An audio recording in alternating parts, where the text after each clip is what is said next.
बिस्मिल्लाहिर्रहमानिर्रहीम। अस्सलाम वालेकुम दोस्तों, उम्मीद करता हूँ आप बिल्कुल ठीक ठाक होंगे। दोस्तों, ज़ेरे नज़र वीडियो में आप देख रहे हैं कि औले पड़े हैं, जिसको ऐन भी पंजाबी ज़बान में कहा जाता है। और ये ऐन जो पड़ी है, ये जो औले पड़े हैं, ये पड़े हैं जी मस्कत का एक इलाका है अल अमारात, और अमारात का ये एक इलाका है अल हजर।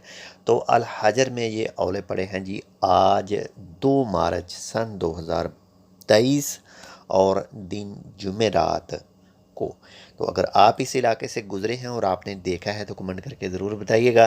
बाकी इस वीडियो में आप देख सकते हैं सीन जो रिपीट हो रही है, बार बार एक ही वीडियो है और दोबारा से रिपीट हो रही है। तो इसमें देख सकते हैं काफ़ी ज़्यादा रोड के ऊपर जो ओले हैं वो पड़े हैं, जो बर्फ़ के टुकड़े हैं वो पड़े हैं। इसके हवाले से ओमान के महकमे मौसमियात की तरफ से भी कहा गया था कि ओमान के मुख्तलिफ़ हिस्सों में बारिश के चांस हैं।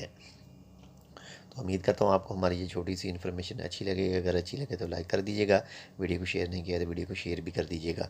इंशाल्लाह मिलते हैं आपसे दूसरी अपडेट के साथ, तब तक के लिए अल्लाह हाफ़िज़।